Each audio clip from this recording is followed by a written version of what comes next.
இந்த உலகத்தில் மிகப்பெரிய வழி என்ன தெரியுமா? நமக்கு பிடிச்சவங்க நம்மளை விட்டு போகிறது. அதை விட பெரிய வழி நமக்கு பிடிச்சவங்க சந்தோஷத்துக்காக நம்ம அவங்கள விட்டு போகிறது. அதுவும் ஒரு வகையில் காதல் தான். அப்படிப்பட்ட ஒரு காதல் கதை தான் இது.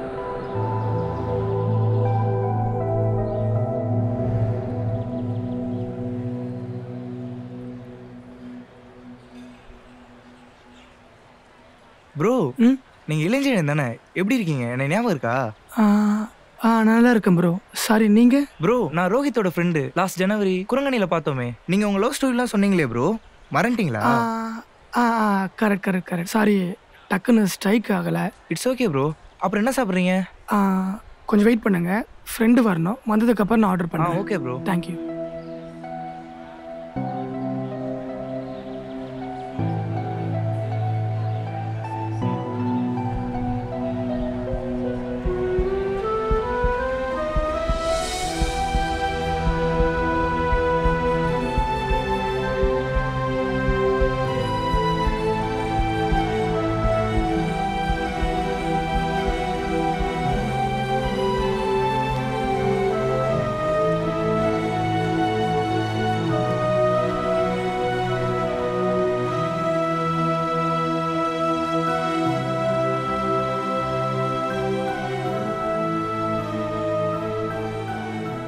ஹாய் மனோ, உட்கார்.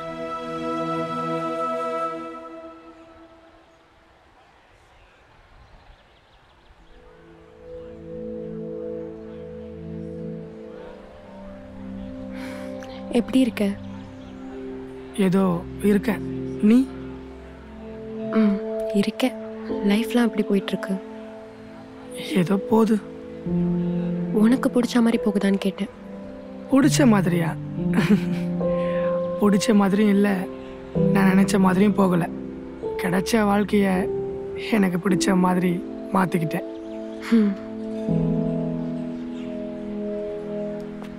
எஸ்கியூஸ் மீ ப்ரோ, என்ன சாப்பிட்றீங்க? 2 பொமாகிரானட் ஜூஸ், ஒன்றுத்தில் ஐஸும் மில்க்கும் கம்மியா. Okay bro. Okay, thank you.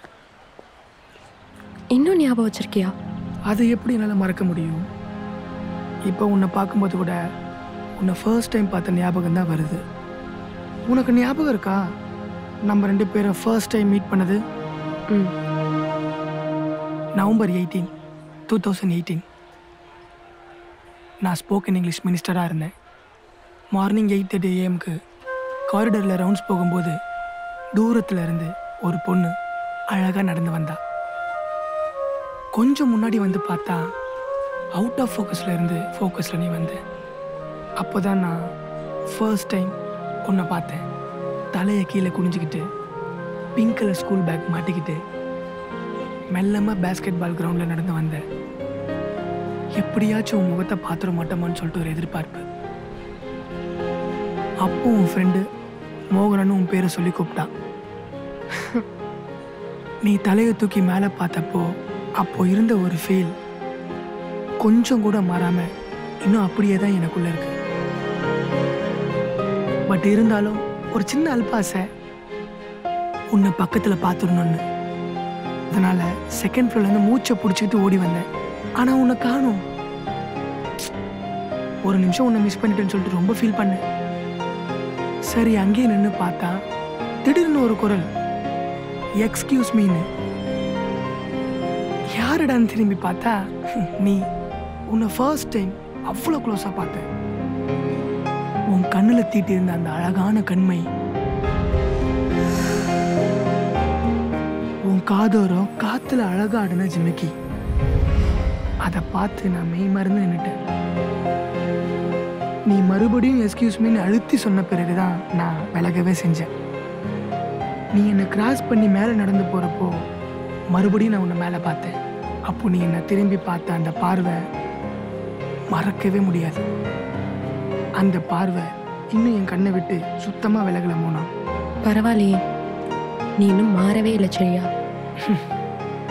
நான் மாறவும் இல்லை, எதையும் மறக்கவும் இல்லை. ஆக்சுவலி நான் வந்தது தெரியும். இன்விடேஷன் கொடுக்க தானே. உனக்கு எப்படி தெரியும்? எனக்கு எப்படி தெரியாதுன்னு நினைக்கிறேன்?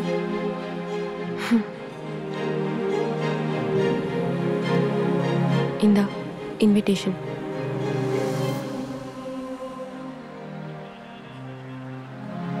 செப்டம்பர் 24 ஆமாம், கோ இன்சிடென்ட்ஸாக நடக்கிறது கூட நம்மளுக்கு ஆப்போசிட்டாக தான் நடக்குது. அந்த நாள் என் லைஃப்பில் மறக்க முடியாத ஒரு நாள். நீ என்னை மீட் பண்ணி சர்ப்ரைஸ் பண்ணுறதுக்காக பயங்கரமாக பிளான்லாம் பண்ண. ஸ்டேனா அக்கா ஸ்டாஃப் கூப்பிட்றாங்கன்னு சொல்லி என்னை மேலே கூட்டிகிட்டு வந்தாங்க. மேலே வந்து பார்த்தா நீ நின்றுட்டு இருந்த. என்னடான்னு கேட்டால் திடீர்னு ஒரு ரிங் எடுத்து மாட்டி விட்டு, இன்னைக்கு நம்மளுக்கு என்கேஜ்மெண்ட், இனி நீ தான் எனக்கு எல்லாமேன்னு சொன்ன. அப்புறம் கொஞ்ச நேரம் நம்ம பேசிட்டு கீழே போகும்போது ஸ்டாஃப் கிட்ட நான் மாட்டிக்கிட்டேன். அப்போ கூட நான் மாட்டிக்க கூடாதுன்னு போய் சொல்லி நீ தான் ப்ரப்போஸ் பண்ணன்னு பழிய தூக்கி ஓ மேலே போட்டுக்கிட்டேன்.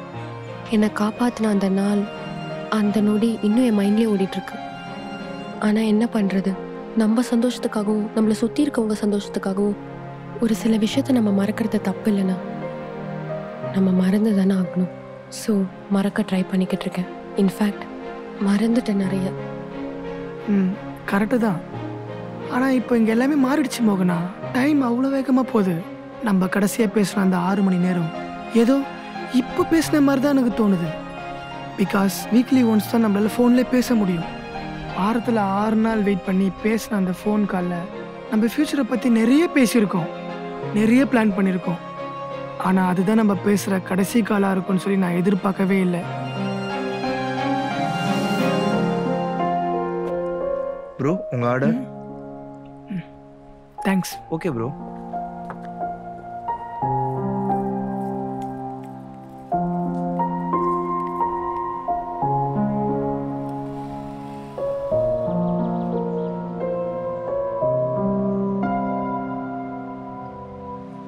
சரியா, எனக்கு இதுதான் பயமே. நீ எதையுமே இன்னும் மறக்கல, அப்படியே ஞாபகம் வச்சிருக்க. ஆனா நீ சொன்னதுல பாதி கூட எனக்கு ஞாபகம் இல்லை. நீ என்னை பத்தி ஃப்ரெண்ட்ஸ்கிட்ட விசாரிக்கிறதும் ஸ்டோரி ஸ்டேட்டஸ் சாங்னு வைக்கிறதும் எனக்கு ரொம்ப கில்ட்டியா ஃபீல் ஆகுது. சரியா, ஒரு விஷயம் நல்லா யோசிச்சு பாரு. நம்ம ஒரு விஷயம் மறக்கிறதுனால நம்ம லைஃப் நல்லா இருக்கும்னா அதை நம்ம மறந்து தானே ஆகணும். எனக்கும் எல்லாத்தையும் மறக்கணும்னு ஆசைலாம் இல்லை, ஆனா மறந்துதான் ஆகணுன்ற கட்டாயத்தில் இருக்கேன். So we will just move on. Okay. நான் இங்கே வந்தது உனக்கு இன்விடேஷன் கொடுக்கறதுக்கு மட்டும் இல்லை, எனக்கு இருக்கிற கில்ட்னால தான். எனக்கு நீ கெட்டதே நினச்சதில்லை, நமக்குள்ள சண்டை கூட வந்ததில்லை, ஈகோ கிளாஷ் ஆனதில்லை, பொதுவாக லவ்வர்ஸ்குள்ளே இருக்கிற அந்த சின்ன சின்ன மிஸ் அண்டர்ஸ்டாண்டிங் கூட இருந்ததில்லை. அண்ட் முக்கியமாக நீ என்னை எப்பயுமே விட்டு கொடுத்ததே இல்லை. ஆனால் இப்படிப்பட்ட பையனை மிஸ் பண்ணிட்டோமேன்ற கில்ட்டுனால தான் நான் இங்கே வந்தேன். சம்டைம்ஸ் லவ்வுக்கும் பேரண்டல் எமோஷனுக்கும் நடுவில் நடக்கிற போரில் பேரண்டல் எமோஷன் ஜெயிச்சிடுது. அதுக்காக லவ் தோத்துரும்னு இல்லை, அது கில்ட்டாக திரும்பி வருது.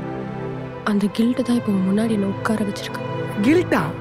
ஏய், நம்ம ஏதாவது தப்பு பண்ணால் தானே கில்ட்டியாக ஃபீல் பண்ணணும். நீ தான் தப்பே பண்ணலையே. அந்த சுச்சுவேஷன் நீ தள்ளப்பட்ட, அவ்வளோதான். நம்ம லைஃப்பில் ஏற்படுற சுச்சுவேஷன் எல்லாருக்கும் எல்லா நேரத்துலையும் ஒரே மாதிரி இருக்காது. அப்படி இருக்கணும்னு அவசியமும் கிடையாது. அந்த சுச்சுவேஷனில் கில்ட்டியாக ஃபீல் பண்ணணும்னா இங்கே முக்கால்வாசி பேர் கில்ட்டிலேயே தான் லைஃப்பை ஓட்டணும். இங்கே கில்ட்டியாக ஃபீல் பண்ணுறதுக்கு ஒன்றுமே இல்லை. அண்ட் இன்னொரு விஷயம், இவ்வளோ சொன்னதுக்கப்புறம் இந்த விஷயத்த சொல்லாமல் இருந்தால் ரொம்ப தப்பாக இருக்கும். நீ என்னை விட்டுட்டு போனதுக்கப்புறம் நான் ரொம்ப கஷ்டப்பட்டேன். உன் ஃப்ரெண்ட்ஸுக்கிட்டெல்லாம் உன்னை விசாரித்தேன். உன் ஞாபகம் வரும்போதெல்லாம் உடஞ்சி அழுதேன். ஆனால் அதெல்லாம் நீ என்னை விட்டு போன ஃபஸ்ட்டு 1 இயர் மட்டும்தான். அதுக்கப்புறம் நான் மூவ் ஆன் ஆக ஸ்டார்ட் பண்ணிட்டேன். இன்னும் சொல்லணும்னா நான் வச்ச ஸ்டோரி, ஸ்டேட்டஸ், சாங்ஸ் இது எதுவுமே உனக்காக இல்லை. இன்னும் கிளியராக சொல்லணும்னா நான் ஒரு கமிட்மெண்ட்குள்ளே போயிட்டேன். இப்போ எனக்காக ஒரு பொண்ணு இருக்கா. உன்னை நேரில் பார்த்ததுக்கு அப்புறம் தான் நம்ம மெமரிஸ்லாம் கொஞ்சம் கொஞ்சமாக ஞாபகத்துக்கு வருது. சப்போஸ் இன்னைக்கு நம்ம 2 பேரும் மட்டும் மீட் பண்ணாமல் இருந்துன்னு வச்சுக்கேன், பேசாமல் இருந்துன்னு வச்சுக்கேன், நான் சத்தியமாக சொல்கிறேன் எதுவுமே ஃபீல் பண்ணியிருக்க மாட்டேன். ஸோ நீ எதுவும் ஃபீல் பண்ணாத. இங்கே யாருமே 100% பர்ஃபெக்ட் கிடையாது. இங்கே எல்லாருமே நேரத்துக்கும் காலத்துக்கு ஏற்ற மாதிரி மாறிட்டு தான் இருப்பாங்க. நம்மளும் அந்த மாதிரி மாறி தானே ஆகணும். ஏன்னா எல்லாரும் இங்கே மனுஷங்க தானே. இதுக்கு மேலே நம்ம பேச நல்லா இருக்காது மோகனா. ஸோ நான் கிளம்புறேன். Anyways, thanks a lot for coming here and a happy married life. Take care. கண்டிப்பாக வந்துரு. நிச்சயமா. பாய்.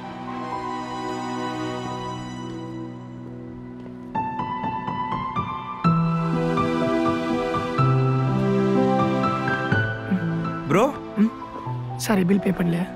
எவ்வளோ ஆச்சு? 200 ப்ரோ. ப்ரோ நீங்கள் தப்பாக எடுத்துக்கலன்னா ஒன்று கேட்கலாமா? கேளுங்க ப்ரோ. எனக்கு அவங்க தான் மோகனானு தெரியும். நீங்கள் அவங்கள எவ்வளோ லவ் பண்ணீங்க, அவங்க கிடைக்கலன்னு எவ்வளோ வருத்தப்பட்டீங்கன்னு தெரியும் ப்ரோ. அப்புறம் நீங்கள் கமிட்டட்னா அவங்கள்ட்ட போய் சொன்னீங்க? இங்கே பாருங்க ப்ரோ, ஒருத்தவங்க சந்தோஷமாக இருக்கிறதுக்காக நம்ம சொல்கிற போய் எப்பயுமே பொய் ஆகாது. இவ்வளோ கில்ட்டியாக இருந்த பொண்ணு இப்போ கொஞ்சம் ஃபீல் பண்ணுவா. ஆனால் அந்த கில்ட்டி ஃபீலிங் விலகி உள்ள ஒரு சந்தோஷம் இருக்கும்ல, இவன் மூவ் ஆன் ஆயிட்டான்னு, அது போதும் எனக்கு.